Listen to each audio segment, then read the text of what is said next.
அதுக்கு சொல்ல வரல. அவ என் கூட 5வது வரைக்கும் தான் படிச்சா. 5வதுலயே 2-3 தடவை ஃபெயில் ஆயிட்டா. பழக்க வழக்கத்துல கூட கொஞ்சம் மோசம்தான். அது மட்டும் இல்லைங்க, அவளுக்கு ஒரு வேலை கூட பண்ண தெரியாது. அட இருந்துட்டு போகுதுங்க, நான் செஞ்சுட்டு போறேன். காசு பணத்தோட வர பொண்ணு செலவு பண்ணி ஒரு வேலைக்காரி வைக்க மாட்டோமா என்ன? அப்போ உங்களுக்கு காசு பணம் தான் முக்கியமா? காசு பணம் தான் பெருசு நான் மட்டும் சொல்லல. ஏன் நாளைக்கே லாட்டரி சீட்ல 1 கோடி ரூபாய் பரிசு விழுந்தா வேண்டாம்னு சொல்லிடுவீங்களா? மாட்டீங்கல்ல?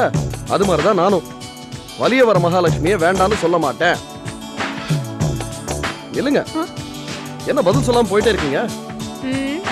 எரியுது அடுப்பு, அணைக்கணும். பரவாயில்ல, தம்பிக்கு ஓகேன்னா பேசி முடிச்சிட வேண்டியதானே மாப்பிள? அதெல்லாம் ஒண்ணு இல்ல மாமா, நான் ஏதோ விளையாட்டுக்கு சொல்லிட்டு இருந்தேன். இப்ப கல்யாணத்துக்கு என்ன அவசரம்? அட வாங்க வாங்க வாங்க வாங்க. எப்போ வந்திய? இப்போ நல்லா இருக்கீங்களா? அதை விடுங்க, கையை கொடுங்க. அப்பாவை போறீங்க? தானம் எல்லாருக்கும் சாப்பாடு ஏற்பாடு பண்ணு. அப்பாப்பா, இன்னைக்கு சரோவும் மாமாவும் எங்க வீட்லயே சாப்பிட்டும்பா.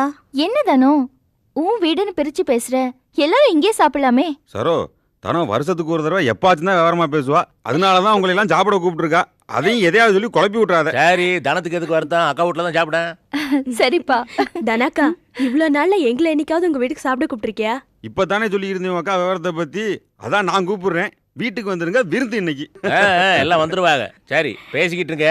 நாளைக்கு கோயிலுக்கு போறதுக்கு வேன் ஏற்பாடு பண்ணிட்டு வந்துடுறேன். சரி மாமா. சரிப்பா.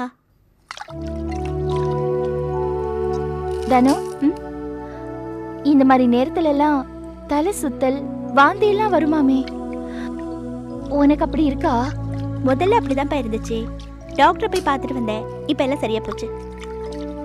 ஏ சரோ, இப்ப உன் புருஷன் எப்படி? உன்னை நல்லபடியா வச்சிருக்காரு அந்த சிடுமுஞ்சி? நல்லா வச்சிருக்காரு.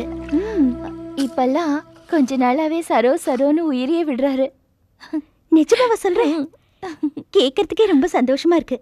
சரோ, இந்த மனுஷன் புத்தி மாறாம இப்படியே இருக்கணும்னு சாமியை கும்பிட்டுக்க. யாருங்க? என்ன இது? காய்கறிமா. காய்கறியா? என்ன சரோ இது? தானோ, இந்தா தானோ, இதை வாங்கிக்க. ஐயோ, கொடுங்க கொடுங்க. மாமா, என்ன மாமா? பாத்து. என்ன மாமா இதெல்லாம்? எல்லா ஐட்டமும் வாங்கிட்டு வந்தாச்சு. இன்னைக்கு சமைச்சு அசத்தி போடுறேன். மாமா, இவ்வளோத்தையும் சமைக்கணும்னா ராத்திரி 12 மணி ஆயிடும். ஏன் மாமா, ஒரு அளவா வாங்கிட்டு வர வேணா? இவ்வளவா வாங்கிட்டு வருது? நம்ம என்ன ஊருக்கேவா சமைக்க போறோம்?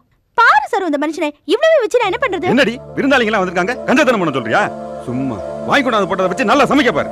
கணக்கு பார்த்துக்கிட்டு. இத பாருங்க, நான் உனக்கு கணக்கு கேட்கல, அளவா வாங்கிட்டு வந்ததை என்னன்னு கேக்குறேன். எப்படியும் நிறைய செலவு பண்ணி தான் வாங்கிட்டு வந்திருப்பீங்க. எங்க போய் எவங்கிட்ட பல்ல காட்டி கடனா வாங்கிட்டு வந்தீங்களோ? ஏன் மாமா, விவரமே இல்லையா உங்களுக்கு?